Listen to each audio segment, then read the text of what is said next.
Welcome to the Master Compositing in Blender course. First, I want to give a very heartfelt thank you for joining me as I take you through how to use compositing to enhance your renders, improve your workflow, and open up whole new worlds of creative freedom through the art of compositing.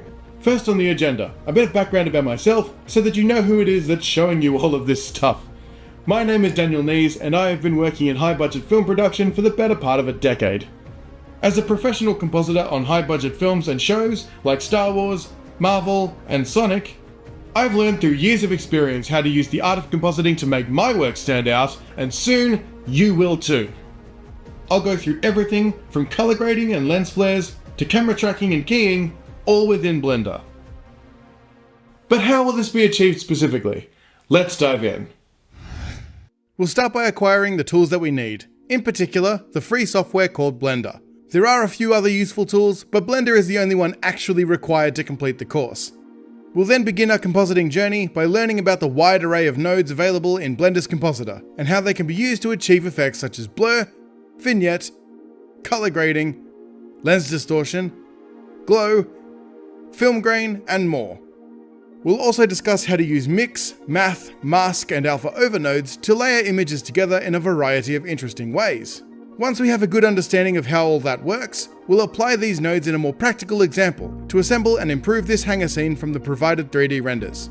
At this point, you'll be able to apply some compositing tricks to your own work, not just the scenes in this course. We are far from done though, and now we'll take our first look at an animated shot. This one is quite interesting because we'll be using just a few still images and one stock explosion and building them into an epic, large-scale animated shot of a city being invaded by a fleet of spaceships.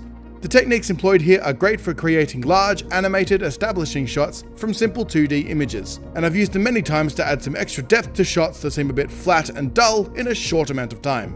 We'll be doing all the animation from scratch, taking our first look at some interesting effects like camera shake, light wrap, and lens flares, and learning to use node groups in a few powerful ways. From here we'll start looking into some more advanced render passes that are commonly used in compositing, such as light groups, cryptomats, and depth passes. Passes like these allow us to do a wide variety of useful things, such as altering individual lights after the render is complete, creating automatic masks of animated 3D objects for color grading, creating atmospheric haze, or adding defocus to a scene. We'll also go through how to separate scenes into layers in such a way that we can set different render settings and even different render engines for each layer. We'll put this new knowledge into action by creating another shot, this time a full 3D animated scene of a sci-fi fighter taking off from its hangar bay. This will involve using light groups to both adjust and animate the lighting of the scene, using masks to grade individual objects, create some interesting glow effects using stock elements, and building effects such as heat haze and a more dynamic camera shake.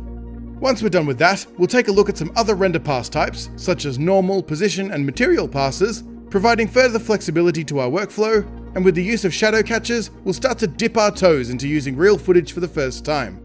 Diving into real footage even more, we'll now spend a whole chapter going through how to track footage. This will include simple 2D tracks that just follow movement and rotation, plane tracks that allow us to add the perspective shift of a surface, and even full 3D camera tracks which let us add whole 3D objects to our footage. We'll even discuss how you can use a 3D track of real footage to add realistic camera animation to a completely 3D scene. Rounding out the section, we'll use all of this knowledge we've built up so far to create this scene of a damaged fighter landing in a car park at night.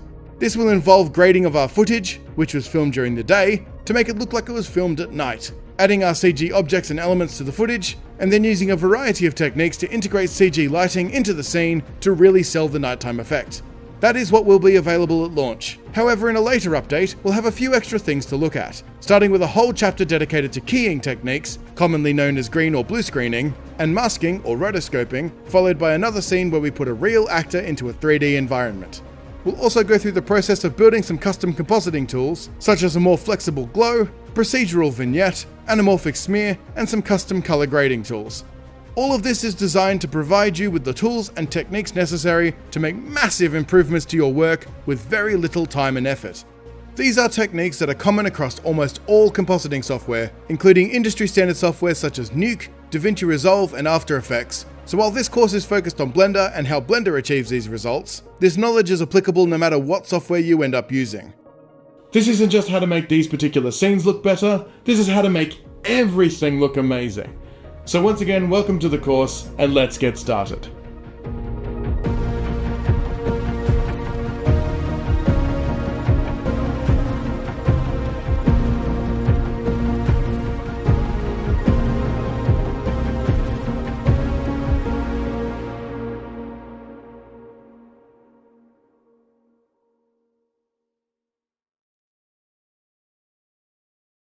Welcome to Chapter 2 of the compositing course.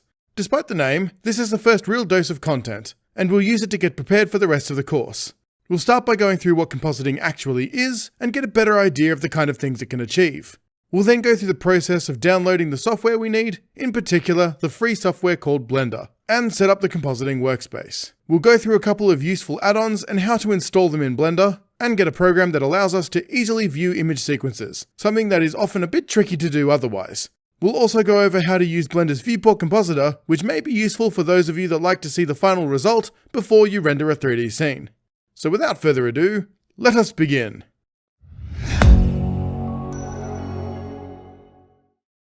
In this video, we're going to discuss what compositing actually is and how it can be used to greatly improve our work. Before we do anything, it's probably a good idea to know what compositing actually is. In digital art forms, there is always a part, right at the end of the process, where the various elements that make up the piece are refined to get the best possible outcome. In visual media, particularly film, this process is known as compositing. It is a bit of a blanket term that covers a wide variety of tasks, most of which we'll discuss throughout this course. Arguably the most important of these is the process of taking both real and rendered elements from multiple sources and combining them together into a single cohesive image. But there's a lot more to it than just that. There's also rotoscoping, known as masking in Blender, which separates the foreground from the background, and keying, which is the process of extracting elements from a blue screen or green screen. There's both 2D and 3D tracking, which allows us to match the camera movement of an animated scene or piece of real footage. Filter effects such as vignette, glow, blur, and distortion add a whole lot of life and vibrance to a scene, and compositing even allows us to change the color or intensity of rendered lighting long after the 3D render is complete.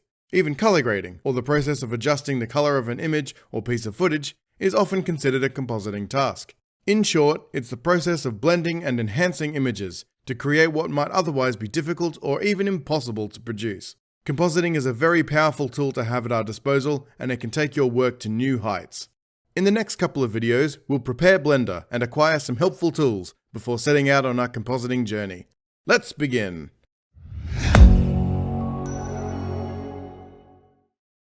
In this video, we'll go over how to set Blender up in preparation for our compositing work.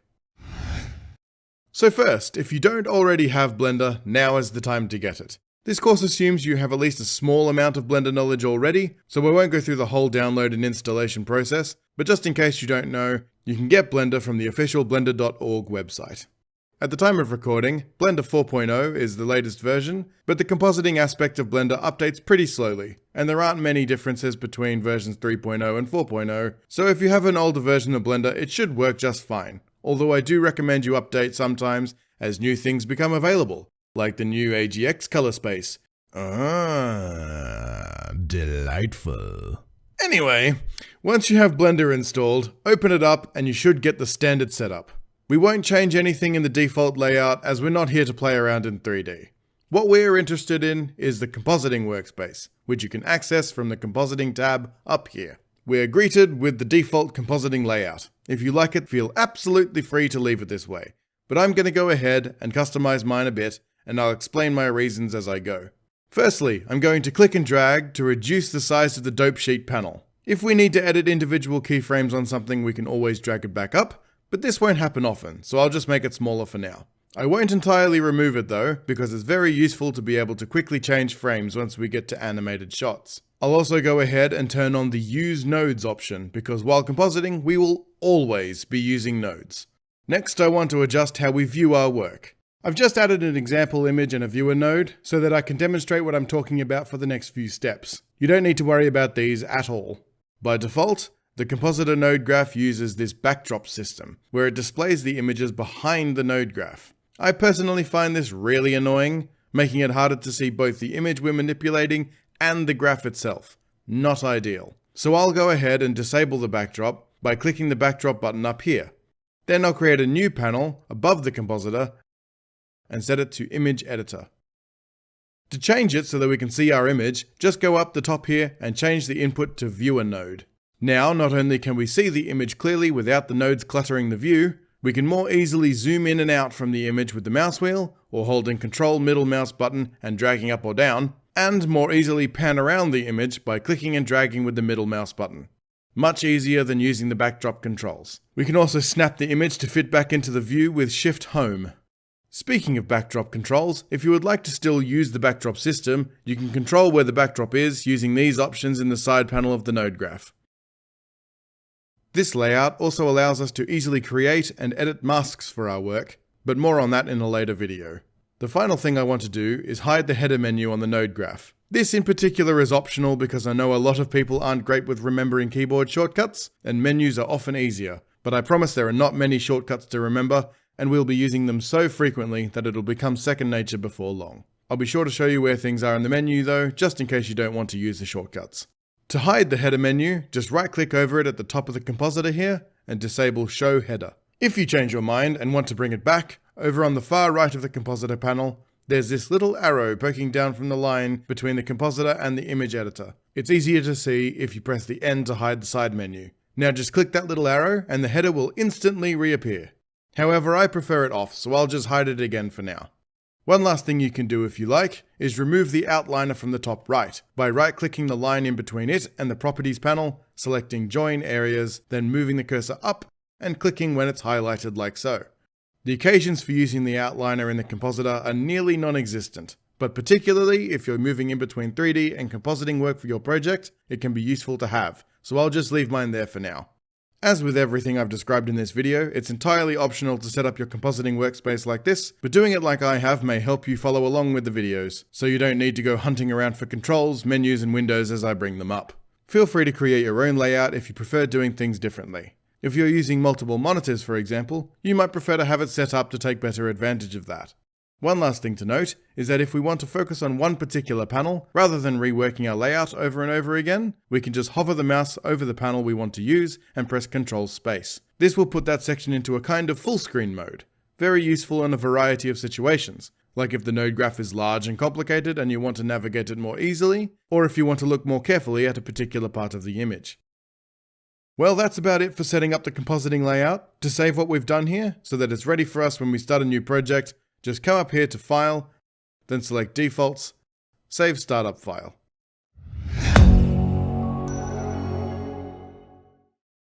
In this video, we'll go over a couple of add-ons which can be utilized while compositing in Blender.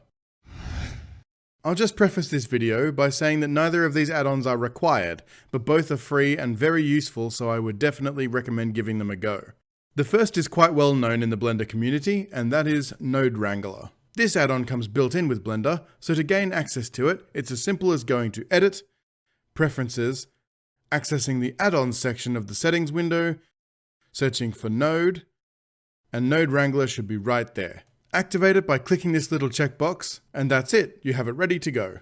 This add-on mainly adds a few useful abilities and shortcuts to navigating in Blender's compositing node graph, such as the lazy connect, which you can use by holding Alt, then right-click and drag from vaguely near one node to vaguely near another node. You should see a red outline highlight the nodes you're going to connect, then when you release right-click, it will connect them together. It just saves us having to really carefully select the correct output and carefully place the connection on the right input. I won't be using this feature in the course, as it's useful for learning purposes to see more directly the inputs and outputs being used.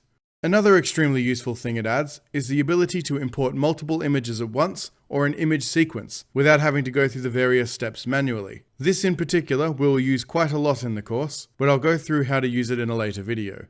For a full list of all that Node Wrangler can do, as I simply do not have time to go through it all, you can go back to the add-ons menu, expand the Node Wrangler section by clicking this little arrow, and click Documentation to be taken to the Blender documentation website, where it will run you through the many features.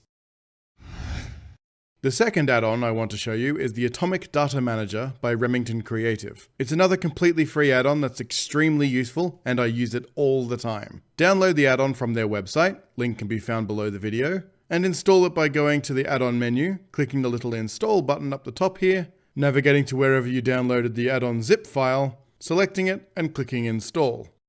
The Atomic Data Manager add-on should appear on the list. Click the little checkbox to activate it, and that's it, all installed. Now to use the Data Manager add-on, we come over to the Scene tab of the Properties panel, and one of the sections should be labeled Atomic Data Manager. It gives us a nice little view of the number of items in our scene, but the most useful thing it does is allow us to quickly and efficiently remove data from the scene that we no longer need. Blender keeps every image, texture, material, and node group you've ever used referenced in its memory. There is a method for removing data within Blender by going up to File, then Clean Up. Then you have a few different options, but generally the one that you want to use is Recursive Unused Data Blocks. What this does is that it will find and remove any data that isn't being used, then go through and check over and over again until every bit of data that is not being used is gone.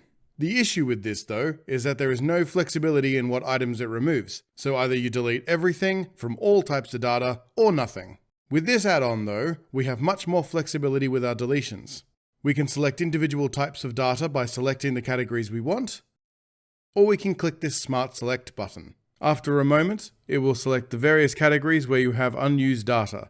If there's a category you don't want it to clean out, you can just deselect that category again. It will look for unused collections, lights, images, materials, or anything else that's in that list of categories. Now we can just come up here and click Clean. It will present you with a list of everything it's about to remove, just in case there are things you want to keep. But if you're happy for it to remove those items, just click the button here, and ta-da, they're gone. The files are no longer in Blender's memory at all. If it was an image file that you removed, it won't have deleted the file, don't worry. It just removes any reference to it within Blender. This will become very useful while compositing, as we often use images for this or that, and later decide we don't need them after all, and remove them from our setup. But that memory will still be there unless we deliberately remove it. If you're a little bit nervous about deleting things this freely, don't worry, you don't need to use this add-on, but it's definitely worth a mention as it can save some headaches later on.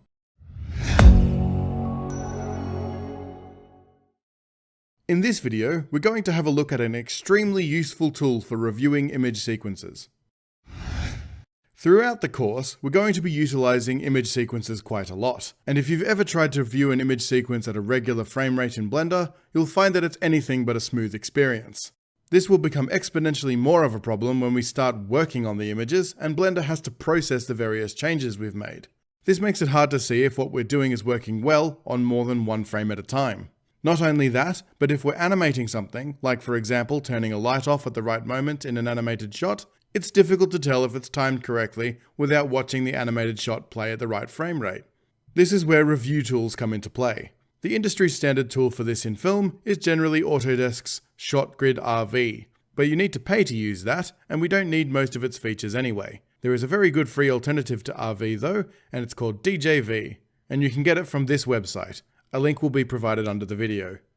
Go to the download page of that website, and you're provided with links to two different versions. At the time of recording, version 2.0.8 is the latest, and it was updated a few years ago, so hopefully this won't have changed much. However, I found that this version had a few issues, and it either froze or crashed a few times while I was using it. Version 1.3.0, on the other hand, works perfectly well on my computer, has all the features I need, and hasn't crashed or frozen once for me, so I would highly recommend using that version instead. Download whatever version you prefer, and once you have it installed, open it up.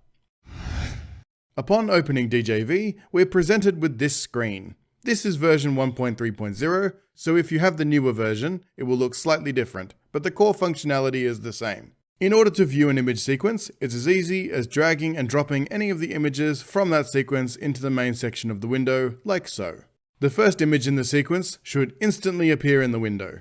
Beneath the image, you should see the frame range automatically update to the number of images in the sequence, and this little blue line indicates which images have been loaded into memory. If we click and drag on this timeline, we can quickly and smoothly scrub through the frames. The larger the image file sizes, the longer the loading process will take, so I would recommend waiting until all of the frames are loaded before trying to play the sequence. You can play and pause the sequence by pressing space, or by coming over here and clicking these arrows. You have play forward, play backward, and stop playback. If you hover over the buttons, you get a little description of what the button does and any shortcut keys it has. You can select the frame rate of the playback down here, and these controls allow you to manually set a frame range, useful if you only want to watch a small section of the shot. You can set the loop mode here, and right down the bottom right, you can see stats for the image sequence, such as resolution and how much memory is in use. You can zoom in and out from the image with the mouse wheel, and if you hold the middle mouse button, you can also pan around the image. Press backspace to reset the image position and zoom. You can also isolate specific color channels by pressing R for red, G for green, B for blue, or A for alpha. Press that channel button again to go back to all of the channels together. Up the top you have a whole bunch of buttons for controlling the size of the window and the zoom of the image, and on the far right of the menu you have a few useful tools. First you have the display profile editor, which basically just allows you to adjust the levels of the image, which can be useful if you want to better see the brighter or darker parts of the image. Then you have the magnifier. Activate it, and then if you click on the image, it will show you a very zoomed in view of where you're clicking. The color picker tool allows you to quickly sample the color values of the pixel you've selected, and the histogram allows you to see all of the image's levels at a glance. Finally, you have the information tool that shows you relevant data about the image, and the annotation tool, which can be used to create notes on specific frames, which can be useful if you're reviewing someone else's work, or if you simply need to remind yourself of things you need to fix in the shot. You can also have multiple tools open at once if you like. There are other features in this program, but that should be more than enough to be getting on with. Generally speaking, I tend to use this for viewing image sequences and not that much else. So don't panic if you don't remember much of what I've said, as it's probably not necessary anyway. When we need to use this software throughout the course, I'll go through the relevant information again. For now, rest assured that whenever we need to view an image sequence, we can do so quickly and smoothly, completely for free.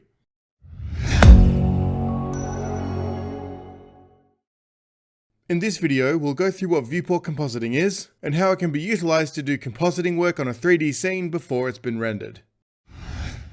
When doing compositing work, 99.9% of the time, you'll be working on exported renders, often made by other people, which is why for the bulk of the course we'll be working on image sequences. However, there may be times, especially when you're making stuff by yourself, when you'd rather know what your composited scene would look like before you've rendered it. This is where viewport compositing comes in. When activated, Blender will apply whatever compositing work you've set up to the viewport, allowing you to see a preview of the final output. You'll still need to render the scene like normal, and Blender will still need to go through the same processes to get that final output, but this lets you see the result beforehand. It's a very easy thing to set up. First, fairly obviously, you'll need a 3D scene to work with. I'll just go ahead and use this scene that I made with a couple of sad robots.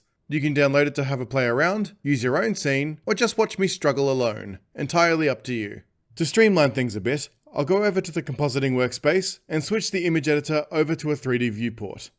You'll need a render layers node and a viewer node to get this to work, so make sure you have those in place. Once that's ready, we can switch over to rendered view by holding Z and selecting rendered from the pie menu that pops up, or by clicking the far right ball icon from this little menu up here.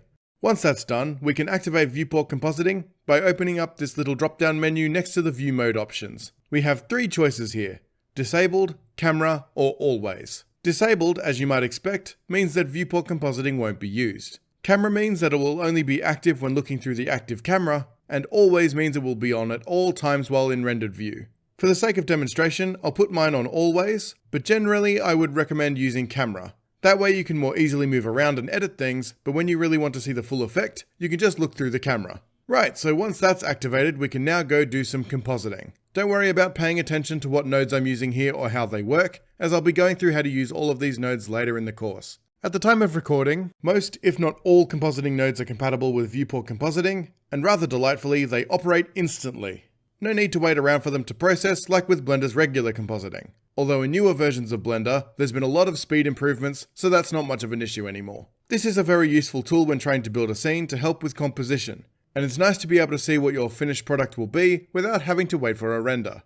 The main drawback to this is that it can be quite slow in more complex scenes, as Blender will need to both render the scene and process the compositing nodes. It's a useful trick when working in 3D, and I hope you get a lot of use out of it. But we aren't focusing on 3D in this course, so we won't be utilizing it from this point forward.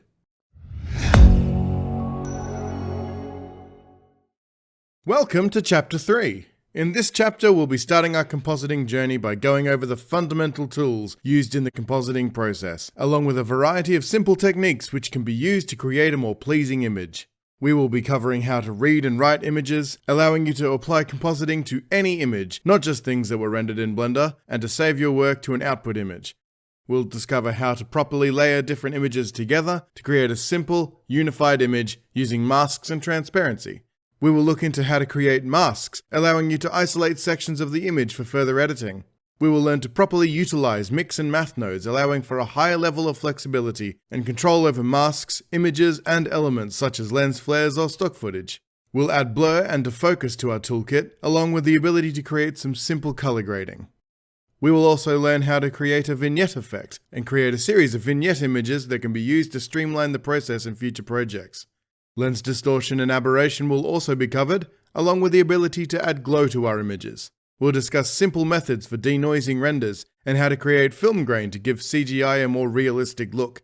And finally, we'll learn how to create node groups, allowing us to both organize our node trees and recreate simple effects without having to do the same work several times. The lessons in this chapter, and others like it which discuss fundamental principles, are designed to be standalone lessons. As such, each starts from a fresh scene file, so don't worry if the start of the next video doesn't look the same as where we left the last one.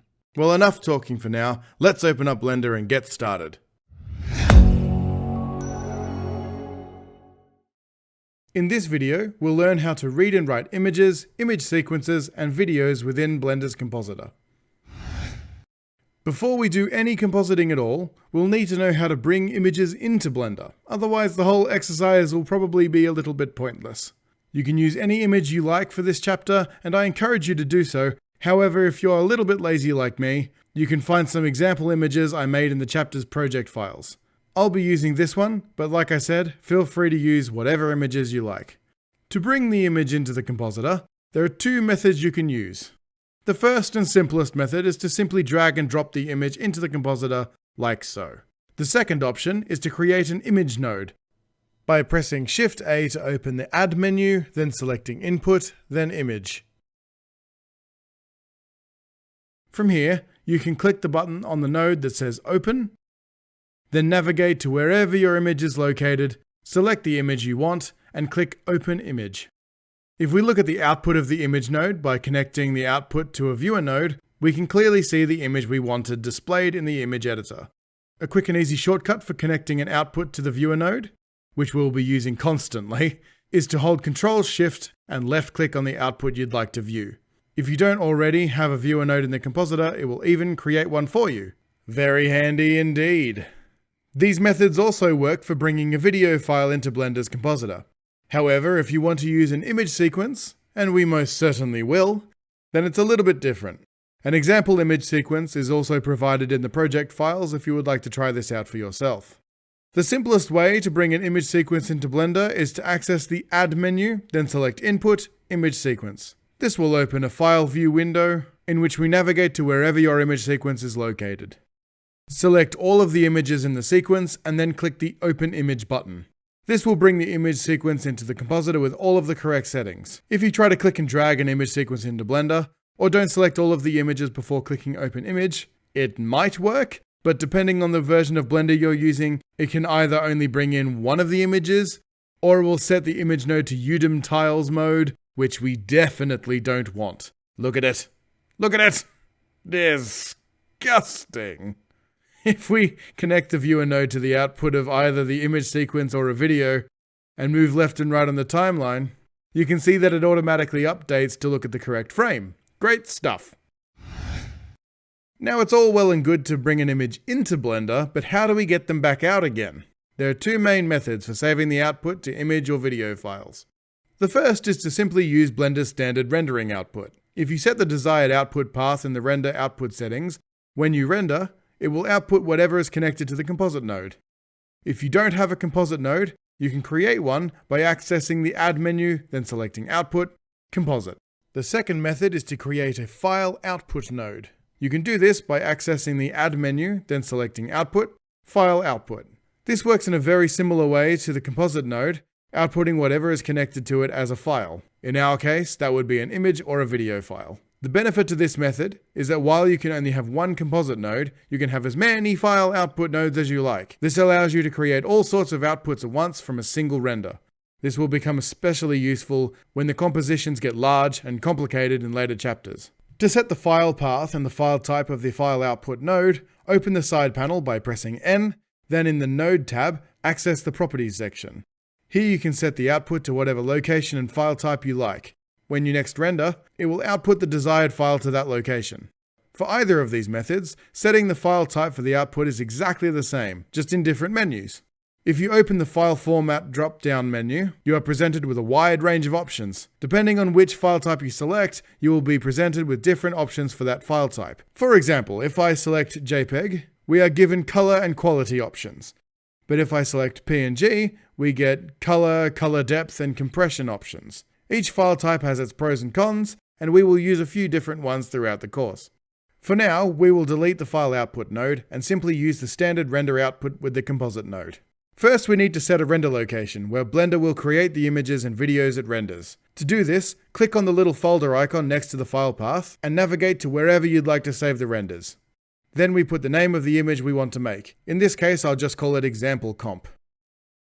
I put the underscore at the end because Blender will automatically put the frame number at the end of the file name in case you're rendering multiple frames, and the underscore creates some separation between the render's name and the frame number. You'll see what I mean in a moment. Once we've done that, click Accept, and you should see the render path has been correctly input into the text bar here. One thing we can do that will often prove very useful is to make a relative file path. What that means is that no matter where we put the .blend project file, it will always put the renders in a folder right next to it, rather than a fixed location that will need to be changed if you ever move the project file. To do this, simply click on the little folder icon again to bring up the file view window.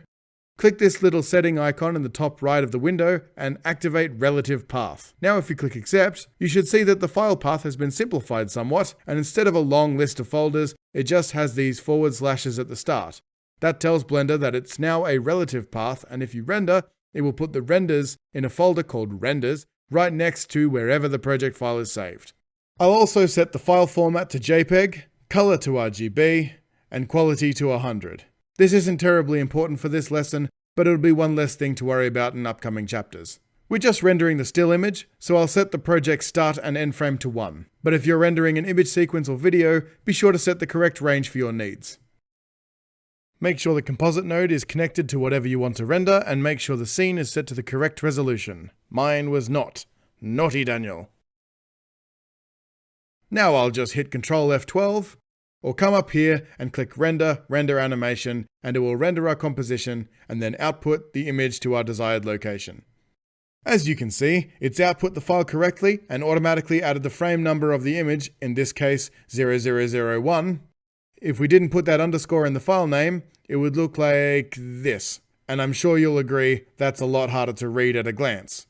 You might be wondering why we didn't just render using Render Image or F12, and not worry about setting the frame range because it will only render one frame. Good question. The problem with rendering that way is that it doesn't automatically save the rendered image. Using Render Animation or Ctrl F12 does automatically output the image, making the whole process a little bit more streamlined. No need to remember to save the output every time you render. Well, with that, you should be able to input and output images from the compositor. Don't worry if you're still a little bit unsure about bits of it, because we'll need to do this a lot throughout the course, and you should have no difficulty at all by the time we're done. In this video, we'll go over how to layer images together using the alpha over node. The core of compositing is putting multiple images together in a way that makes it appear as though they all belong together. But how does one do that? In Blender, the simplest answer to this comes in the form of alpha over nodes. They allow you to quickly place one image over another. First, we'll start by making sure we have a couple of images to combine. In the project files for this lesson, you should once again find some example images you can use. I'll use the one called Portal Background and its accompanying image, Portal Overlay, but feel free to use your own if you have them. Now if we look at the image's alpha outputs, you should see that one is solid white. We will use this for the background, and one that is both black and white that matches the objects in the image. We will use this for the foreground. If both of your images are solid white, I would recommend using different images for this lesson. You can use those again later if you like, but they won't work well for this example. The alpha channel is essentially the image's transparency mask. So anything that's white will be solidly visible, anything that's black will be completely invisible, and then all the shades of grey in between are various levels of visibility. What we're going to do is put the foreground image over the top of the background image, and the easiest way to do that is the alpha over node. We can create one of these by accessing the Add menu with Shift A, then selecting Color, Mix, then Alpha Over. This is slightly different in earlier versions of Blender, where it was simply under the Color submenu. Now all we need to do is plug the background into the top image input and the foreground into the bottom image input. And just like that, if we look at the output of the alpha over, you can see the images have been successfully combined. Nice and easy, right? A good way to think of this is to think anything that isn't black in the alpha goes over the background. Hence the name alpha over. You may have noticed these nasty little bright pixels. Make sure on the alpha over node you have convert premultiplied active, or you'll often get strange colors on the edges like this. If you'd like to make the foreground less opaque, you can use this factor value to adjust the intensity of the effect. I hardly ever use this, but perhaps you want the foreground object to be slightly transparent, such as a ghost, or perhaps you're putting dirt on a window and you don't want it to be quite so hard to see through the glass. Who knows? And with that, you should be able to layer images with ease.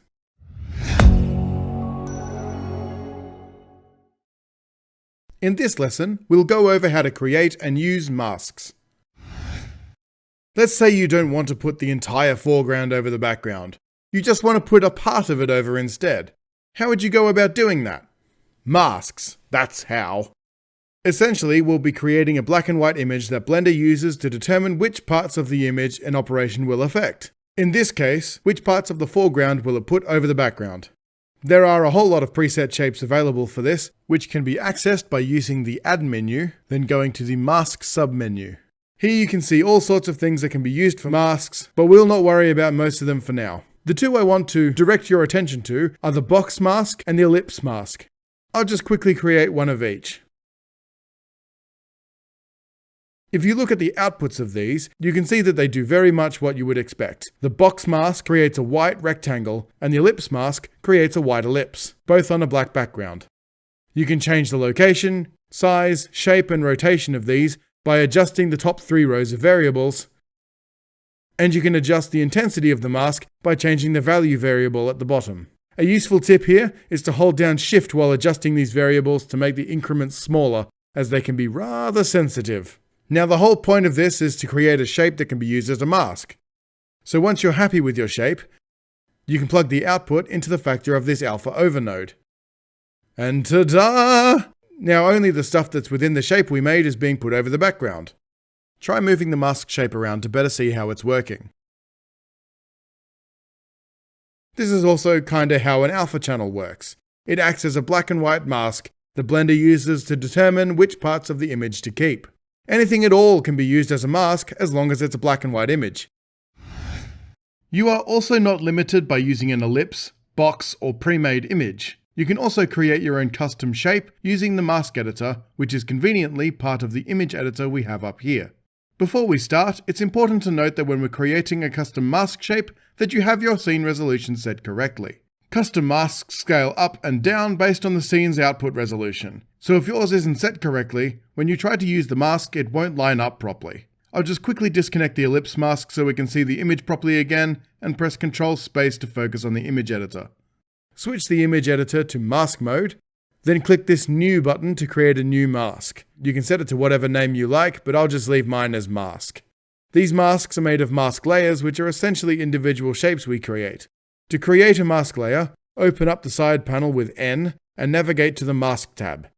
Here, under Mask Layers, you can see this little section which will be empty at the moment.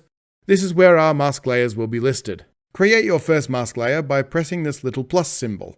The mask layer will appear in the list, and now we just need to create a shape for it. To do this, hold down Ctrl, then click and drag on top of the image. You'll see a little line appear perpendicular to where you're dragging.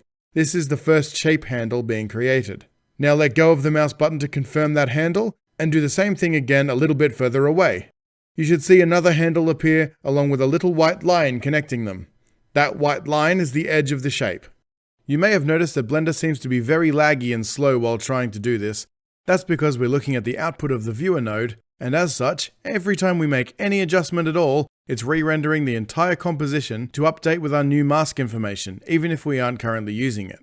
To fix this, I'd suggest switching from looking at the viewer node's output to looking at one of your input images, in my case, the portal overlay, which is the main image I'm using as a reference. Sometimes this won't be an option depending on your situation, but if it is, definitely do it. It will save you many headaches. If you want to change where you put a handle, just click and drag the handle to wherever you want to move it. Once you're ready to go back to creating new handles, Be sure to select the last handle you created, or you'll start putting handles in strange places. If you do this a couple more times, you can see the shape beginning to form. To finish the shape, simply hold Ctrl and left-click the first handle you created. And now we have our custom mask shape. You can now move the mask handles around at will by clicking and dragging the target handle, or by selecting the handles you want to move and using the G hotkey to move, R to rotate, or S to scale the handles. Scale won't change anything other than the relative distance between the points and the amount of smoothing each of those points has, so don't worry about messing up the size of the handle or anything like that. You can also use these little bits that stick out to change how smooth or sharp that part of the shape is. If you want extra control, you can change the control type of the handle by selecting it and pressing V, or come up to the mask menu and select Change Handle Type. You're presented with this little menu of handle types. By default, the handles are on aligned single, but we also have vector, which is just a sharp point, aligned, which allows you to have a different amount of smoothing on each side of the handle, and free, which is similar to aligned, but it allows you to have a sharp point with curves moving away from it in different directions. When you create a new mask, if you set the handle type you prefer, all subsequent handles you make for that mask will use that handle type until you change it again. I personally prefer the aligned mode, as I find it gives the most flexibility, but it's very much down to personal preference. We also have the very useful capability of adding feathering to our mask, in other words, softening the edges. We do this by selecting the handles we want to feather out, and then press Alt-S and drag the mouse out to the right. This will create a secondary green line, which indicates the outer edge of the mask. The mask will now fade out over the distance between these two lines, and you can see this in action if you come up here to the Mask Display drop-down and activate the Overlay option. Now you should be able to see it go from a solid white within the white lines and then fade out to black outside of the green lines. If your mask is feathering inward rather than outward, you can flip the direction of the handles by selecting them all with A, then go to the Mask menu and select Switch Direction. That will flip the direction of all of the handles without changing the positions, and now the feather should be working correctly. Once the green line is visible, you can also use the control point that appears on that line to move it in or out. Once you're done creating your mask, just switch back to View mode in the image editor so we don't have these distracting lines over our image. Be sure to also switch back to looking at the viewer node's output. To bring this mask into the node graph and actually use it in our composition, we can use a mask node. To create one, access the Add menu, then select Input, then Mask. Now from this little drop-down menu on the node, select the mask we just created. In my case, it's called Mask. What a creative name. And just like that, you now have a new custom shape that you can use as a mask in your compositions. Masks aren't just useful for alpha over nodes, by the way. They are useful for any node that has a factor or intensity input. Color grading, blurs, and very importantly, mix nodes can all utilize masks to great effect. More on that in future videos. For now though, just have a play around and practice making masks of various objects in your images, and I'll see you in the next video.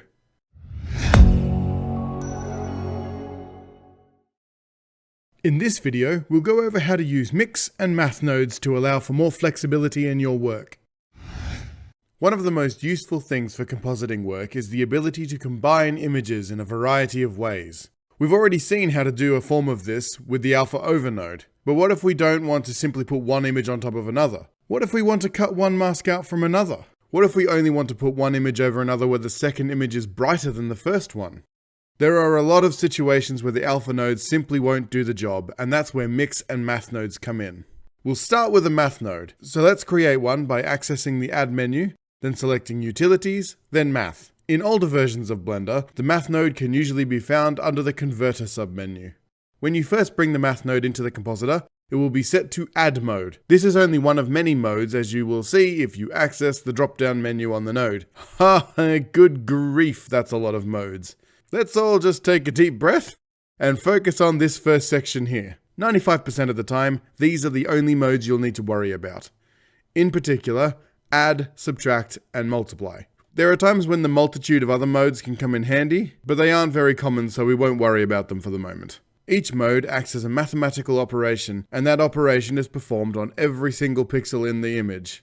For example, let's look at a single pixel of a black and white image. It will have a value of somewhere between 0 and 1, where 0 is black and 1 is white. Let's say for this example that the pixel is white, so it has a value of 1. Now if you have a second image, and we look at that same pixel, in the second image, the pixel might be black, so it has a value of 0. If you were to perform an add operation on those two pixels, you are effectively asking, what is 1 plus 0? The answer, I'm sure you know, is 1. Therefore, the color of the pixel after that operation would be white. If both pixels were grey, with a value of 0.5 each, the result would be 1 if we add them together, thus another white pixel. If we did a subtract operation with those two grey pixels instead, the result would be 0, or a black pixel. That's essentially what a math node does for every pixel of the image. It compares each pixel of the first input to the corresponding pixel in the second input and performs the operation you've chosen. Let's leave the math node in add for the moment, and to show you how it works, I'll bring in some example images. These can be found in the chapter's files in the folder called math masks. In that folder should be another folder called examples. I'll bring in all of the images from that folder. We'll just set all of these images to non-color in the image node, because in this case we are interested in raw data, not color information. We'll start with the two images with squares. If we plug these two images into the inputs of the math node and look at the output, you should see that the two squares are overlapping each other. You can inspect the values of these pixels by holding right-click while hovering the mouse over the image. If you look at these values here, you can see the values I was talking about before. In this case, where there are no squares, we have a value of 0, hence black pixels. If we hover over the squares, we start seeing larger values. If you look at the section where the squares overlap, you will notice that the two squares' values have combined. 1 plus 1 equals 2. That's the essence of the add operation. If we are combining two masks together, generally we don't want values higher than 1 or lower than 0, so you can fix that by activating the clamp option. If we switch to subtract mode, you can see that it's subtracted the second input from the first input, creating this cutout effect. White subtracted from white makes black, black subtracted from white makes white, and black subtracted from black also makes black. Also, if you inspect the values, you'll see that the second input square has not only subtracted itself from the first input square, but also from the first input's black sections, creating negative values. 0 minus 1 equals negative 1, etc. The clamp option also fixes this problem. Generally speaking, we want to avoid negative values wherever possible. Remember that a black pixel counts as 0 in these operations, and subtracting or adding 0 doesn't change the original value. So in add or subtract operations, black pixels don't do anything. Another good example of how this works is to add the two gradient images together. Each of these images is a gradient from 0 to 1, or black to white, exactly mirrored. So when we add them together, the various values all add up to 1, creating a solid white image. The next mode I'd like to briefly discuss is multiply. This mode behaves exactly as you would expect from the name, multiplying the pixels' values together. But the effect of this is one of the more useful ones. A white pixel multiplied against a white pixel will be white, a white pixel multiplied against a black pixel will be black, and a black pixel multiplied against a black pixel will also be black, because anything times 0 is 0. Essentially, this allows you to combine two masks, and the result will be a mask of where those two masks overlap, as you will see clearly by multiplying the two squares together. This is very useful in a variety of situations, as you will see as we progress through the course. The last two modes I want to discuss are basically opposites of each other, but they operate in much the same way. I am referring to maximum and minimum modes, which can be found in this section of the drop-down menu. What these do is combine the two values of the input's pixels and either output the larger or the smaller of the two. Maximum gives the larger value and minimum gives the smaller value. For example, if we use a maximum operation on one of the square images and one of the gradient images, you will see that it puts the square on top of the gradient. The square has a flat value of 1, and the middle of that gradient has around 0.5, so the square takes priority. But the black background of the square has a smaller value than anything else, so the gradient is output wherever the square image is black. If we switch to minimum, we can see the opposite result. Smaller values are now the priority, with the gradient being put over the top of the square and the black background everywhere else. One last thing to note is that you don't need to have an image going into both inputs. You can simply use the value inputs to, for example, divide the mask's value by 2, multiply it by 10, or make it so that the value won't ever go over 0.5 with maximum. It's an extremely flexible node and we'll be using it a lot in future videos. I know I just kinda slammed you with information, but don't worry. With practice, this stuff becomes very second nature. The main thing to remember is that all it's doing is a very simple mathematical comparison between each pixel of the image, and the mode determines the type of comparison. Now we'll just very quickly go over the Mix node and how it's different from the Math node. You can get these through the Add menu under Color, Mix, Mix Color. In older versions of Blender, you can simply find Mix under the Color submenu. Mix nodes are designed to work on red, green, and blue channels simultaneously, rather than just a black and white image. But if you break it down a bit, you can see it's really doing much the same as the Math node. If we use this more colorful image, then use a Mix node set to subtract and combine it with one of the square images, you'll see it's cleanly cut the square out from the colorful image. To see what it's doing in more detail, let's add a Separate Color node, which can be found in the Add menu under Color, Mix, Separate Color. In previous versions of Blender, this is a Separate RGB node and can be found under the Converter menu. If we attach it to the output of the Mix node, and then look at these channels one by one, you can see that it's doing just the same thing as the Math node to each of the color channels separately, then combining the result as the output. This is true of all of the Mix modes. It performs the operation to each of the channels separately, then combines the result. There are a few modes in the Mix that aren't in the Math node, but the main one you should concern yourself with is the Mix mode. Basically, that mode just replaces the first input with the second input based on this factor input. That factor input is the second main difference, and it's what makes Mix nodes so useful. You can plug a mask into this and get it to only perform the operation where the mask allows. You can also use it to make an image that's a blend between the two different inputs. For example, if we plug the two square images into the inputs, then set the factor to 0.5, you can see the result is now 50% of input 1 and 50% of input 2. To help you remember how this stuff works, here's a fun little exercise for some practice. Bring in all of the images in the exercise folder. Now find a way to combine all of these images to create this output. Hint, you can use 5 math nodes or less to get this result. I'll just wait for 10 seconds so you can pause the video and try to work it out. Once you're ready, just unpause the video and I'll show you the result.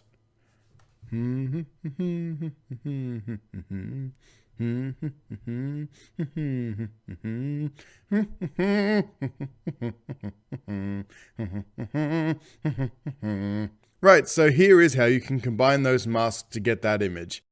Hopefully you didn't cheat and just look at the result, and hopefully now you have a good idea of how these nodes work. If you're a bit shaky on it still, don't worry, you'll get plenty of practice. One final thing I want to mention is that I have also prepared a Mix and Math node reference file. This is how it looks, and here you can find a description of how the more common Mix and Math operations work, along with examples of them in action. Below each of the descriptions, there are a few examples of the Mix and Math nodes being combined to make more complex shapes, so be sure to look through that to get a better sense of how they work. You can download this from the project files, and I would strongly suggest saving it somewhere so you can look back at it when you need a reminder of how things work.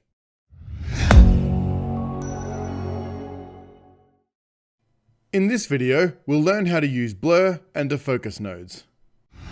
Being able to blur your images in a variety of ways is a very, very useful thing in compositing.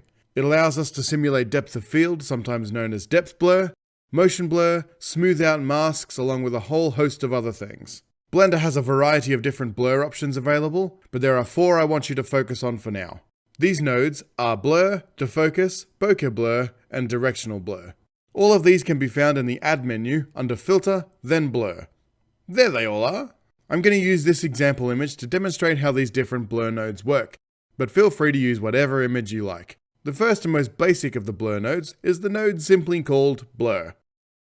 If we plug our example image into the image input, nothing happens because we haven't changed any of the settings yet. These X and Y values down here are where we set the amount of blur we want the node to produce. If we set them both to 50, you should see the image is suddenly a lot blurrier. Good, the node definitely works then. You can set these values to whatever you like. Obviously, the smaller the values, the smaller the blur will be. Depending on how your Blender is set up, you might run into this issue where the blur seems a little bit pixelated. To fix this, open the side panel with N, then go to the Options tab, and under Performance, set both the render and edit quality to high.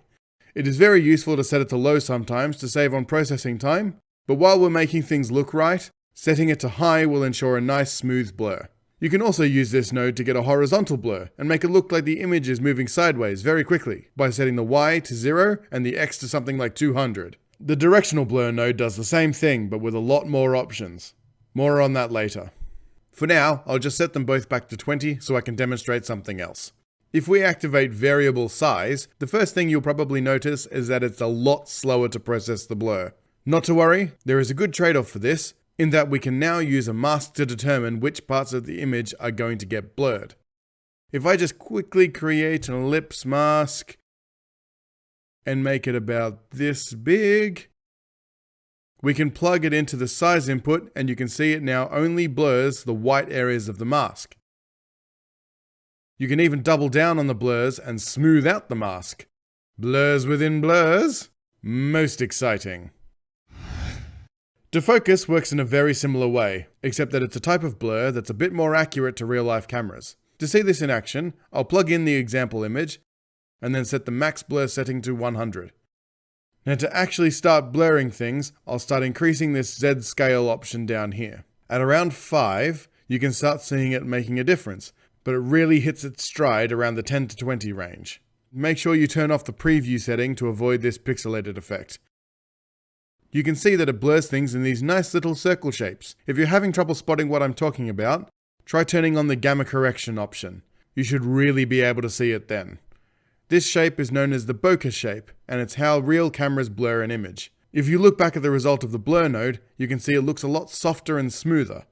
This is known as Gaussian blur, and while it's very useful in a wide variety of situations, if you're looking for a more realistic depth blur, bokeh shapes are the way to go. You can choose from a few different bokeh shapes in this drop-down menu.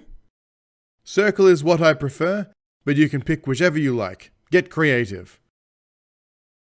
To have the variable size effect that we saw in the standard blur node, just plug the mask into the Z input.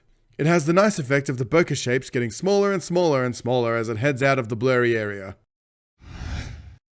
For more flexibility with bokeh shapes, you can also use the bokeh blur node. Here you can set whatever bokeh shape you like by plugging in an image that it will use as the shape. An easy way to see this in action is to plug in the ellipse mask we used earlier. If you make the ellipse really tall and skinny, or really short and wide, you can see that the bokeh blur matches that shape in its defocus. You can even make it look like a rocket if you really want a chaotic result. Bear in mind that the size of the shape matters, and the larger your bokeh shape, the more the image will blur. The last of the blur nodes I want to discuss is the directional blur. This node essentially allows you to create some fake motion blur. So let's get stuck in. First, set the iterations to 5. I'll explain what this does in a moment. The distance variable changes how much blur there will be in a straight line. If we set this to 1, you can see it immediately creates a similar effect to the one we created earlier with the standard blur node. However, there is more flexibility in this node, as you will soon see if you set the angle to something like 30. As you can now see, unlike with the standard blur node, you can make this blur go in whichever direction you like instead of just vertical or horizontal. Also, now you'll be able to see what the iterations do and how this node works if you change that value to something like 1. You can see it essentially just creates a bunch of duplicates of the image input to generate the effect of it blurring in a certain direction. My advice when determining the value of the iterations is to start on something small like 2 and then increase it 1 iteration at a time until it looks nice and smooth and you can't see that duplication effect anymore. In this case, I find a good value to be about 8. I'll just set the distance and angle variables back to their defaults by hovering over them and pressing backspace, and then move down to the spin option. If you set this to about 10 degrees, you can see this allows for some radial blur. And if we reset that down and move down to the zoom option, setting that to about 0.1 allows us to see that it creates some zoom blur. All very useful depending on the situation. You can even combine these different blurs to get some really cool effects. You should now have a good idea of how to blur your images in a variety of ways. Have fun playing with these, and I'll see you in the next video.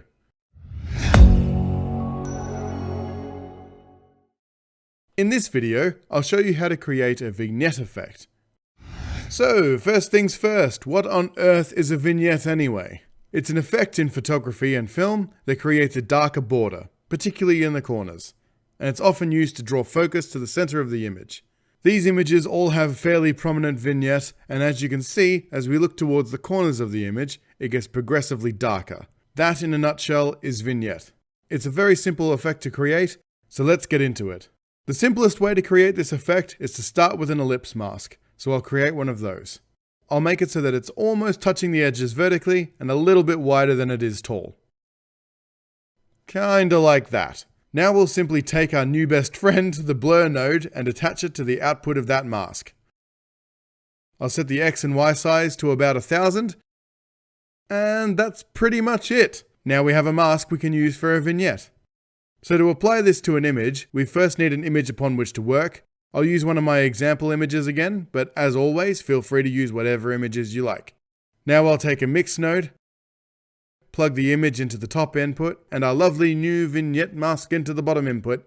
Set the mix node to multiply, and voila! We have a vignetted image. Now this is a pretty intense vignette, so let's reduce the intensity of it by lowering the factor value of the mix node. You can be as heavy-handed with this as you like, as it's very much down to preference, but I tend to like it around 0.75.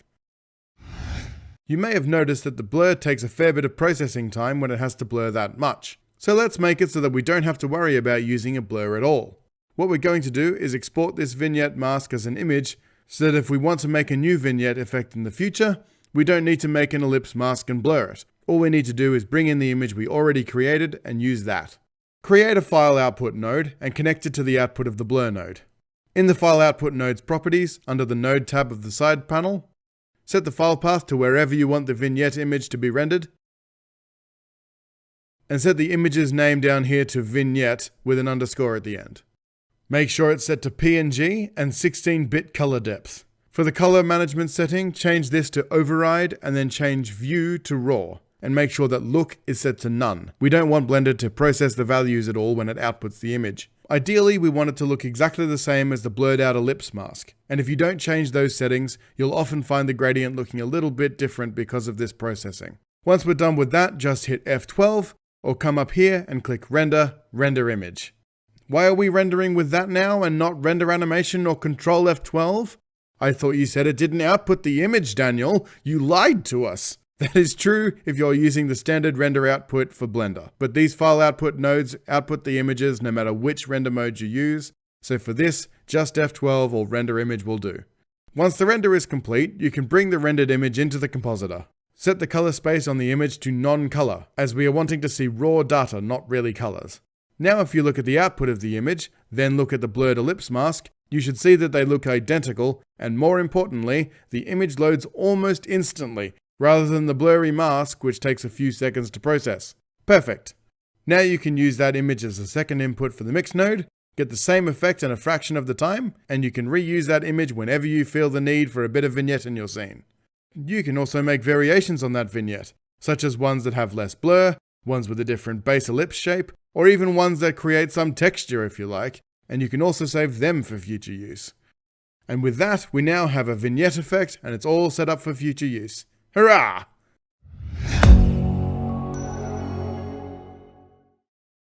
In this video, we'll discuss how to perform basic color grading operations. Color grading is a very complicated subject, and you could spend an entire university degree learning how to do it properly. So we won't be able to cover everything, but we can certainly go over the basics. We'll just go through the main nodes used for color grading one by one so I can show you how they work. All of the nodes I'm about to talk about can be found in the Add menu under Color, Adjust. In older versions of Blender, these would just be under the Color submenu. Okay, so first we have the Brightness Contrast node. The brightness value increases overall values of all pixels, but this can generally have the same effect of lifting the darker areas of the image. You can also use negative values to darken the overall image. The contrast setting increases or decreases the difference between the bright and dark parts of the image. In other words, increases or decreases the contrast of the image. Fairly self-explanatory. The next node we'll look at is the Color Balance node. This one allows you to adjust the overall colors of the image by shifting those colors in whatever direction you choose. Lift mainly affects the darker parts of the image, Gamma mainly affects the midtones of the image, and Gain mainly affects the brighter parts of the image. You can adjust the color shift of each section by selecting a spot on the color wheel, And you can adjust the overall intensity of each section by selecting a spot on this little black and white bar to the right. This node also has a factor input, so you can easily mask off where you want to apply the color grade, or just reduce its impact.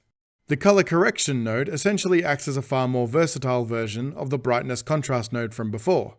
It looks quite complicated, but I'll break it down quickly. On the left, you can see we have master, highlights, midtones, shadows. These indicate which parts of the image we will affect with whatever changes we make.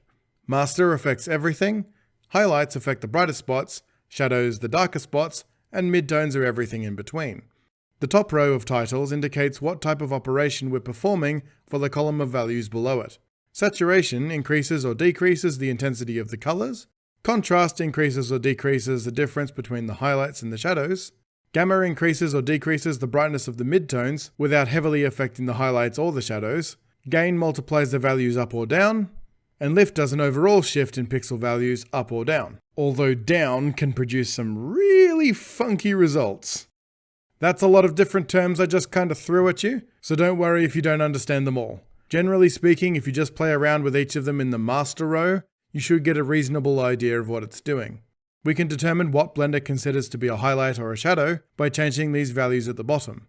Midtones start means that everything under this pixel value is considered a shadow, and midtones end means that everything above this value is considered a highlight.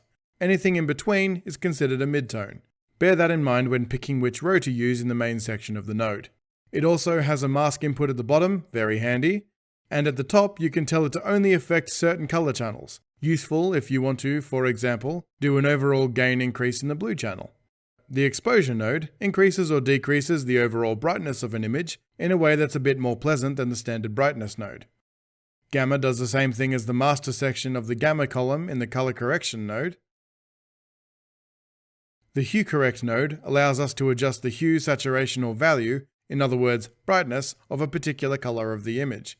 For example, if we go into the saturation section, by clicking the little S at the top, and lower the red sections, it will lower the saturation of anything red in the image, leaving the other colors as they are.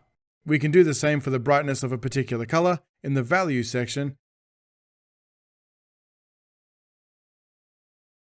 and if we set it to hue, we could, for example, make it so that everything red is now green. We can change the type of curve for each point down here, and there is a factor input, allowing for the use of masks or reduction of influence the node has. The hue saturation value node does the same thing as a hue correct node, but it does it for all colors simultaneously. And finally, the RGB curves node is probably the most flexible of the lot, and it can largely do everything the other nodes can. Want to increase the gamma? Done. Want to drop the gain of the red channel? Done. Feel like decreasing the contrast? No problem. How about doing some really funky color corrections? Easy. The problem with this node is that to get it to do exactly what we would like, you really kind of need to understand how all of the other operations really work. So unless you're very familiar with how gamma, gain, lift, contrast, and all of these other functions work, I would suggest just sticking with the other nodes. There's nothing to say that you can't play around with the RGB curves node though, as it can be a great way to learn how these other functions operate. I know that's a heck of a lot of information to take in, and we kind of blasted through it pretty quickly, but as we progress through the course, you'll get quite familiar with them all. There's also no shame in going back over this video a couple of times to help digest the information, and be sure to have a play around with the various nodes to get a feel for them.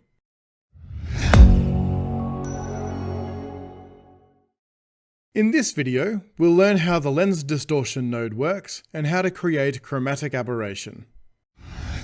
The lens distortion node is one that is used in every single one of my scenes as it replicates a fundamental aspect of real-life cameras. This is, fairly obviously, lens distortion. For those who don't know, lens distortion is the result of light being refracted through the glass of a camera lens, and it has the effect of warping the scene as it approaches the edge of the image. It's a very tricky thing to replicate in 3D scenes, but it's extremely easy in compositing. To demonstrate how this node works, I'll bring in one of my trusty example images, but go ahead and use one of your own if you have one in mind. Now all we need to do is get a lens distortion node by accessing the Add menu, then Transform, Lens Distortion, or if you're in an older version of Blender, under the Distortion submenu. The first thing we'll briefly look at is the Jitter option. This essentially randomly moves the pixels around and creates this noisy grain effect, In a pinch, this can be used to create film grain, but I wouldn't recommend it as it doesn't look very good and there's not much flexibility in it. We'll discuss how to do a better version of film grain in a later video. For now, I'll just turn it off. Now onto the main attraction, the distortion option. If we set this to 0.1 by pressing this little arrow on the side of the distortion value, you can immediately see what this does. The image gets warped in from the edges. That is lens distortion. Obvious or otherwise, this effect exists in every piece of real footage or photography. So if you're going for realism, this is a must. You will probably have also noticed that it's creating these sections around the edges that are no longer covered by the image. There are a few ways to handle this, but here are the two easiest ones. First is you can activate the fit option. This will scale up the image until those sections are no longer visible. This has the unfortunate side effect of cutting out large chunks of the image, and in this case the ground and trees are largely off the sides of the screen. Not ideal. If you plan on using this method, I'd suggest planning your scene compositions to account for that. The other way of circumventing the issue is to use negative values in the distortion setting. This distorts the image so that the corners move away from the center of the image rather than towards it. This avoids the issue entirely and still gives you a nice realistic amount of distortion. For those who like technical terms, when the distortion setting is in positive values, this is known as barrel distortion, and when it's in negatives, it's called pincushion distortion. Fun fact of the day. In general, positive or negative, I suggest only using a small amount of distortion. I tend to put it at about negative 0.05, but this is very much a creative choice, so do whatever you think looks best. Don't set it too high though, or you'll send your image into hyperspace. The final element of this node is the dispersion setting. This allows us to create a chromatic aberration effect, which is really nice for an extra element of realism. If you don't know what chromatic aberration is, fear not, you can find out very easily by turning up the dispersion. See how the colors separate as we move towards the edge of the image? That is chromatic aberration. It's a very common effect in camera lenses, and it's one that you now have the power to replicate. As with lens distortion, generally this works best in small doses. I personally prefer to have it at around 0.01.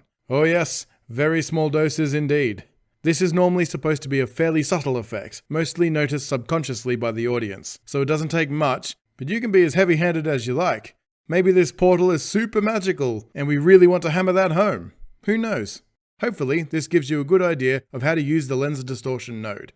May it serve you well.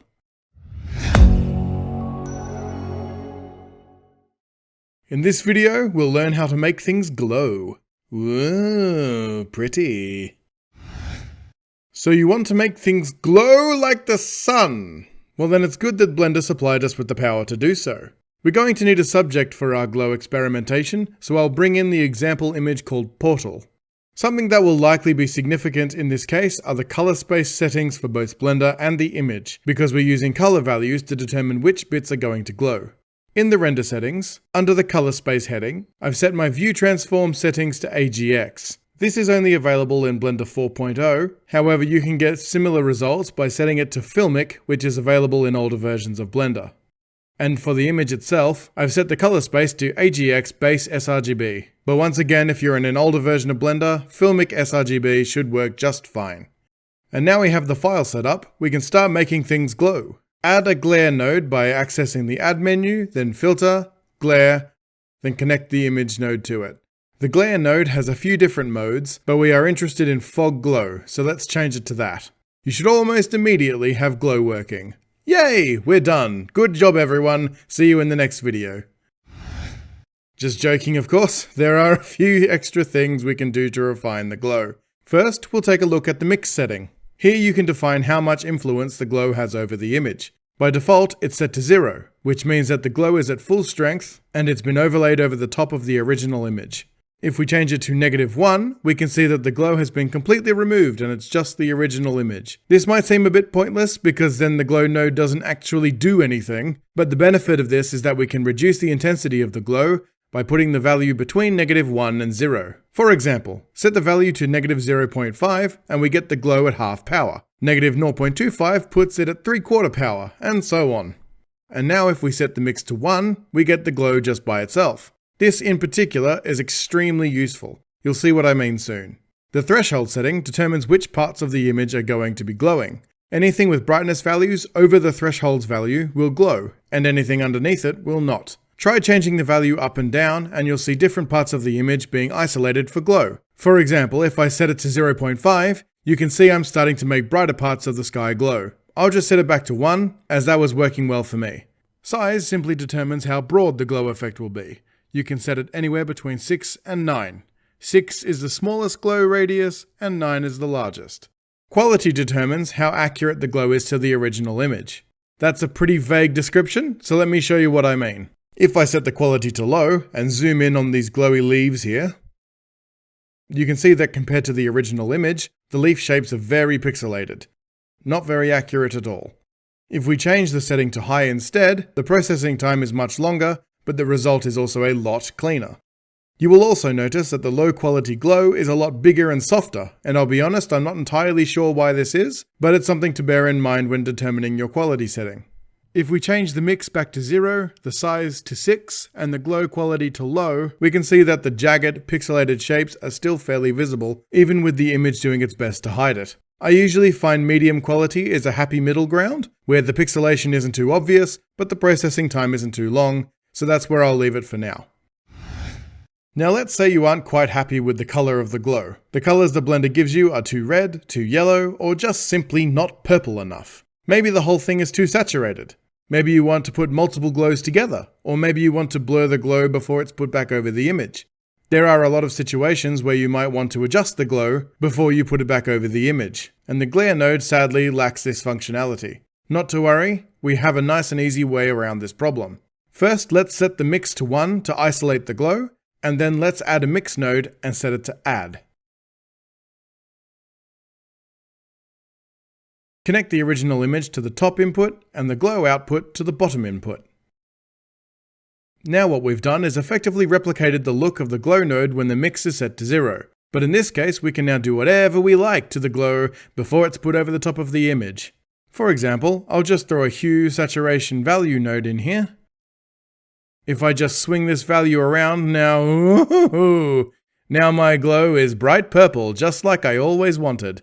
An additional benefit to this setup is that we can now isolate the source of the glow so we don't make things glow that shouldn't be glowing, like the grass. If we look at the glow node's output, we can see these bits down here that I don't want to be part of the glow. I'll add a mix node set to add before the glow node and look at its output.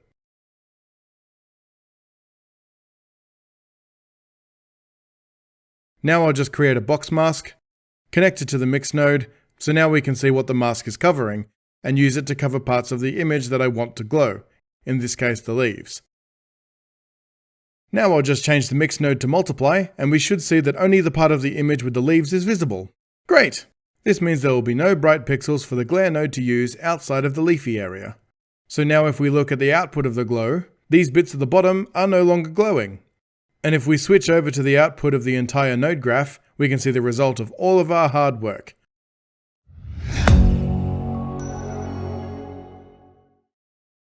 In this video, we'll discuss a few ways to denoise or degrain your images.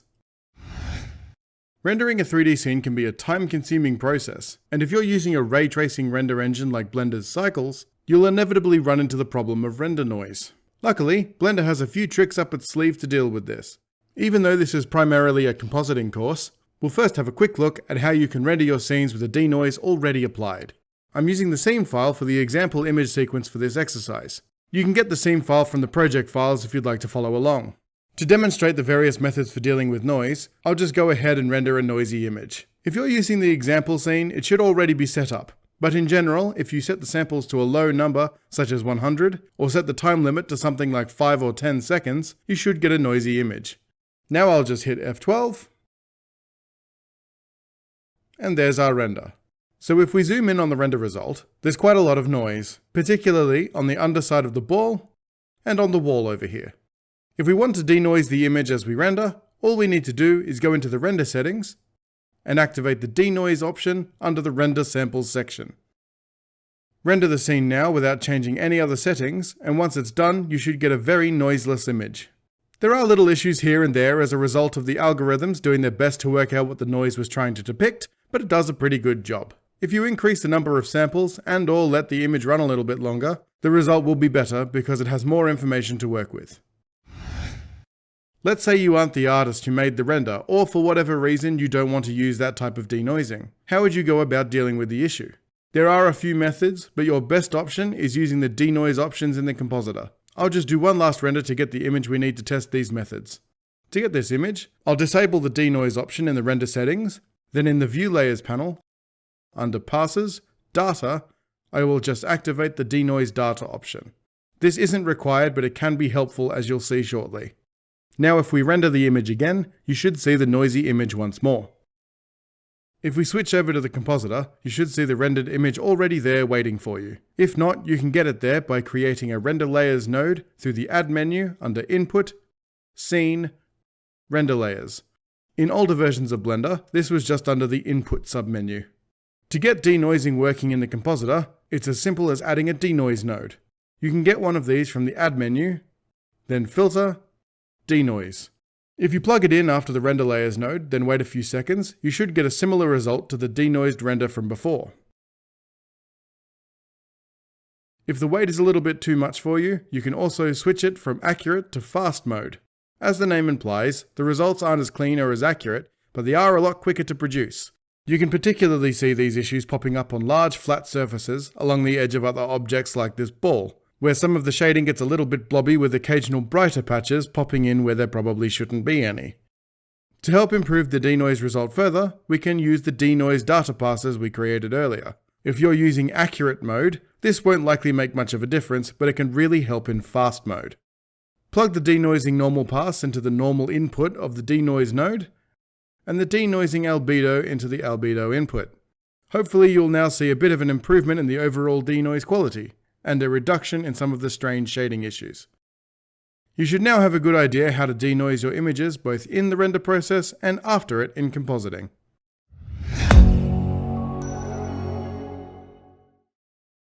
In this video, we'll go over how to create a more realistic film grain. As mentioned in a previous video, we can make something like film grain using the jitter option of the lens distortion node, but I think we can do a little bit better than that. The first thing we need to do is create a noise pattern for our film grain to use as a base. To do this, I'll go into the Texture Properties panel, then click the New button. I'll just quickly change the name of the texture we're creating to Film Grain Base, so we can easily find it again if we have a lot of textures in our project. The type will be set to Image or Movie by default, but we want to change this to Clouds. You should see a nice noise pattern in the little preview window now, but it's too big to pass as a grain pattern, so we'll need to reduce the size down to something like 0.01. And make sure you set the depth to 0, because we don't want overlapping noise patterns for this. In the compositor's node graph, let's bring in the noise pattern so we can see what we're doing. Create a texture node by accessing the Add menu, then selecting Input, Texture. Now click this text bar at the top and select the texture we just created. If we look at the output of the texture node, we should now see our noise pattern in the viewer. Superb! Now for this to work effectively as film grain, we probably want it to have more contrast between the black and white sections. So over here in the texture panel, go down to the color ramp option and activate it. Here we can adjust the contrast of the texture quickly and easily. To increase the intensity of the blacks, I'll select this little black arrow and move it up until it's about a quarter of the way up the slider here. You can see that when I'm doing this, the position value underneath changes up and down to match where the arrow is on the line. To make sure we all have the same values, let's just manually set the position of the black arrow to 0.25. In other words, 25% of the way up the line. We'll do a similar thing with the white arrow, selecting it and then setting the position to 0.75. Now our noise pattern should look a little bit harsher. Excellent. Now to turn it into proper film grain. The first thing we'll need to do is make sure we have different noise patterns for each of the red, green and blue channels. To set this up, create a Combine Color node through the Add menu under Color, Mix, Combine Color, or if you're using an older version of Blender, it should simply be under the Converter submenu. Attach the texture output to the red input. Now duplicate the texture and attach the output of that node to the green, and finally do the same for the blue channel. Daniel, you silly sausage, you've put the same texture in all of them. Right you are, so what we're going to do is go to the offset option for each texture and shift it a bit. We could just change the values in the offset option directly, but for reasons I'll discuss shortly, we'll do it using a Combine XYZ node. You can get this from the Add menu under the Vector submenu, or the converter submenu for older versions of Blender. Once we have this node, just plug the output into the offset input, and now we're set to change the offset of that node. Duplicate the Combine XYZ node to each of the other texture nodes to get them ready as well. Now all we need to do is get some offsets for each. I'll leave the red channel's texture as it is, but for the green channel, I'll add 0.1 to the X and 0.3 to the Y. These values don't matter much, but I want to shift it enough from the red channel's one so that you don't pick up the duplication of the texture at all. Now I'll add something like 0.4 to the X of the blue channel's texture and about 0.7 to the Y. Again, these are fairly arbitrary numbers, so you can make them whatever you like. If we take a look at our texture now, you should see that it looks very much like a random jumble of red, green, and blue noise. Fantastic! One last thing we're going to do before applying the grain to our image is add the ability to adjust the intensity of the grain in each channel. For this, I'll just create a mix node and put it after the red channel's texture. This mix node allows us to mix between a solid white image and the black values of the noise, which effectively makes this factor variable an intensity output for this channel's grain, with 0 being full intensity and 1 being no grain at all. This seems a little bit backwards though, because you would expect a higher intensity to mean more grain, not less. To fix this, we'll add a value node by accessing the Add menu, then Input, Constant, Value. In older versions, this would just be under the Input submenu. I'll plug that into the factor input, then create an invert node by accessing the Add menu yet again and selecting Color, Invert Color, and put it between the value and the mix nodes. Now the value node is our intensity input, with 0 being no intensity and 1 being full intensity. Much better. I'll just set it to 0.2 for now, you can adjust this later, and duplicate the intensity adjustment setup to the other two channels.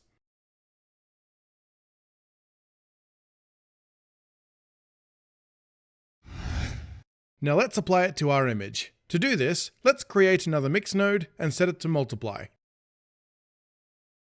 Plug our grain into the bottom input and the image into the top input. You should now see a grain pattern that has been put over the top of the image. Awesome!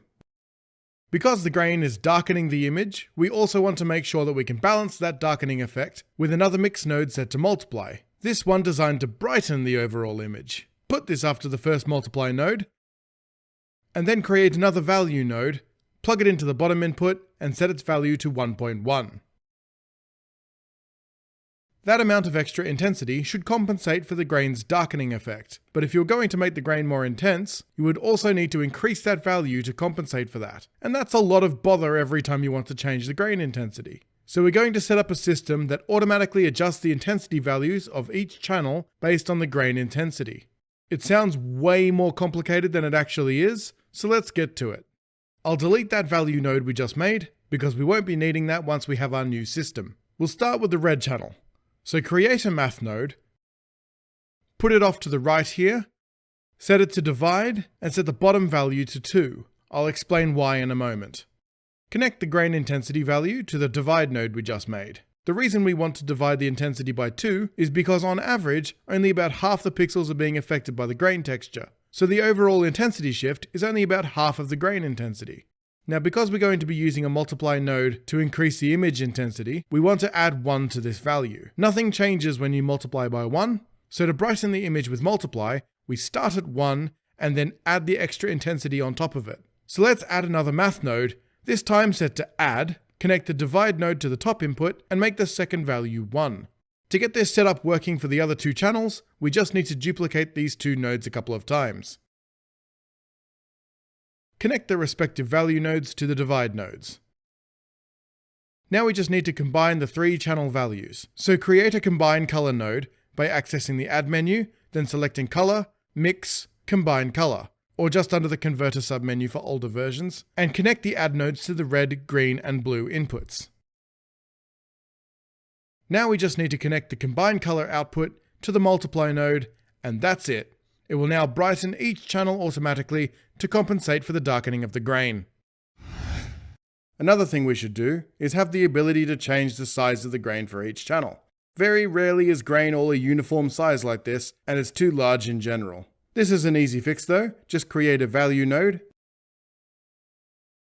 and plug its output into the scale input of the red channel's texture node. If you look at this texture's output and adjust the value up and down, you should see that the texture is scaling up and down accordingly. Let's set it to 1 for now, just so that it's at default values, and duplicate the value node to the other 2 texture scale inputs. Now to set some good values for each channel. There are no right values for these, as each piece of footage will have different noise patterns, but I've found the good values for this are 3.5 for red, 5 for green, and 2 for blue. This gives each a distinctly different scale, and it's fairly accurate to a lot of different bits of footage I've used over the years. You can set this however you like, but that's where I'm going to put mine. Now if we go up to look at the mix node's output, the grain should look a lot more realistic. That's basically it for making the grain look right.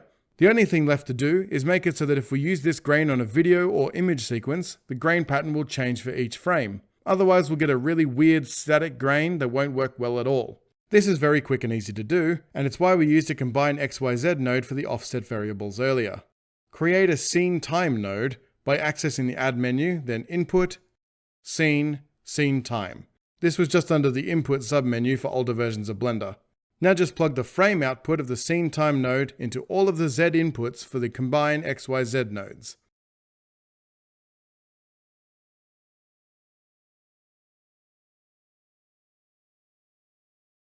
Now if we change frames, the grain will animate to be different over time.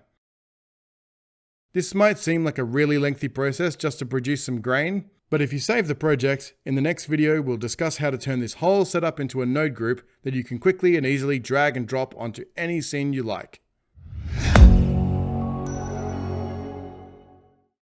In this video, we're going to take the film grain setup we created last time and turn it into a node group. So here's the node graph we made in the film grain video. There's a fair bit to it, so we don't want to go and have to remake the whole thing every time we want a bit of film grain. The solution to this problem? Node groups. A node group is essentially a single node that contains a collection of other nodes, usually with the goal of performing a specific task, like for example, creating a film grain effect. So to create one of these node groups, all we need to do is select the nodes we would like to group and press Ctrl G. Or if you prefer, under the header menu, you can select Node, then Make Group. It will immediately put all of the nodes you selected into the group's node graph. I'll just quickly move the group input and the group output nodes so it doesn't look so messy. Much better. To move back and forth from the group's node graph and the main node graph, you can just use the easy shortcut, Tab. If you're in the main node graph, Tab will put you into whatever group you have selected. If you're not a shortcut person, you can press this little symbol on the top right of the node group to go into that node group, and press this little L-shaped arrow button on the header menu to go back to the main graph. So now we have a node group that does all of the work of that film grain setup we had before. We can duplicate that node group and use it elsewhere in the node graph, and it will do the same thing to both sections of the graph. Crucially though, both are using the same setup. You can see how many node groups are using this setup with this little number next to the node graph's name. Speaking of the name, let's just quickly change it to film grain. To demonstrate that both nodes are using the same setup, I'll just quickly go into this top group, move this node over here, just so that we can see that I've changed it, then switch over to the other node group. See how in here that node moved as well? That's because they're sharing the same node setup. Change something in one, and it will change it for everything using that setup. To make it so that you can change one without affecting the other, just click the little number next to the name. You'll notice that the 2 goes away and it alters the name, signifying that they are now separate node groups. You can now alter one without it affecting the other one at all. We don't really want this though, so I'll just delete the second node group. Now we want to make it so that we can customize the film grain without having to go into the node group at all. We want to add the variables we would need to adjust right there on the node group, to make it as easy as possible to adjust things. So how do we do that? First, we need to go into the node group and determine what variables we want to put on the node group's interface. We will want to be able to adjust the size of the grain for each channel, along with the intensity for each channel. So we'll need to add those inputs to the node graph. There are 2 ways to do this. First, we can simply create a connection from this little dark grey circle under the image input to whatever we would like to control. For example, I can click and drag from this to the scale input on the red channel's texture node. You can see that it's created a scale input and change the color to match the expected data type for that input, in this case a vector. Very nice. We can now go over to this side panel, and under the Group tab, we can customize that input. Inputs have this little colored circle on the left, and the outputs have it on the right. In older versions of Blender, the inputs and outputs were on separate lists. If we select the scale input that we have just created from this list, we can now see that we can set the data type, default value, maximum and minimum values. If we double click the name of the input, we can also customize its name. The other way that we can create an input is by pressing this little plus button next to the list and selecting input. It will create a standard input called socket, which we can customize and connect as we see fit. I'll just delete this now by clicking the little minus button on the right. I'll go back to the scale input we made and change the name to rscale. Then change the data type to float. Float basically means just a single value, which is all that we need for this variable. I will set the default value to 3, minimum to 0, and maximum to 10. This means that you can't set this variable below 0 or above 10. We can now press this little down arrow on the right and select duplicate item. This will make a copy of that input. Do this twice. I'll call the first duplicate G-scale and the second B-scale. Now just connect these to their texture scale inputs.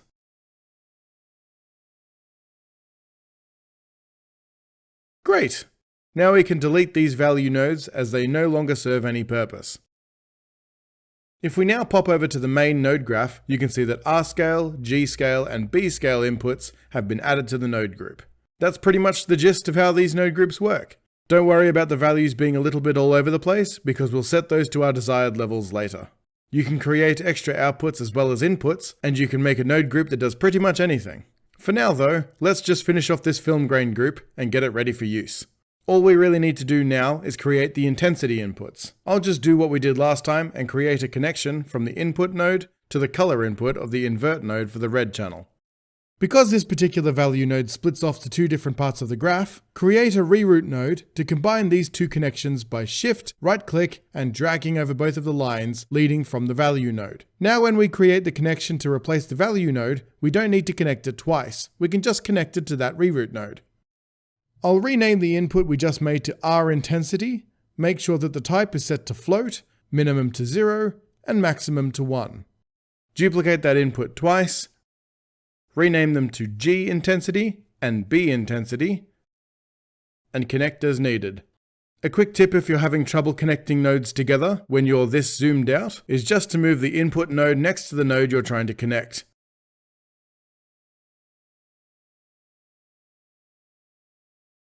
Once the connections are in place, just move the input node back. Delete the value nodes we just replaced, and that's it. All of our inputs are set. The last thing you can do if you like is reorder the inputs. If you click and hold the R intensity input on the list, then drag it up and drop just below the R scale input, we can put the red channel variables together. I'll do the same for the G intensity input, and now all of our inputs are in channel order. Very nice. Now we can pop back out into the main node graph and set the values however we like. All of the control of that whole node setup in one nice neat little package. Isn't that great? Now this is already a fairly long video, but there's one more trick that we can do with node groups, and that's the ability to share them between different Blender projects. If we save this project file as film grain node group, then create a new project, we have the ability to bring the film grain node group or any other node group we've created into the new project. All you need to do now is go to the File menu, then select Append. Now locate wherever you saved the film grain node group project, double-click the .blend file to access the data within, access the node tree folder, select the film grain node group or whatever node group you want, then click the Append button. It won't look like anything has happened, but now if we access the Add menu from the compositor, then go down to the Group submenu, you should see our film grain node group. Bring it in, and there it is. You can now reuse that node group whenever you like. Easy film grain. Isn't technology magical? You'll also notice that all of the variables have been set to the default values we discussed earlier. You can even use node groups in tandem with Blender's asset browser features. To make a node group an asset that Blender can use with the asset browser, just come over to the side panel and in the node tab under properties, if you right click this text bar here, you can mark the node group as an asset. They don't make it easy to find this feature, but now that you know where it is, you can use it whenever you like. Node groups are extremely useful, and we will be making good use of them as we progress through the course.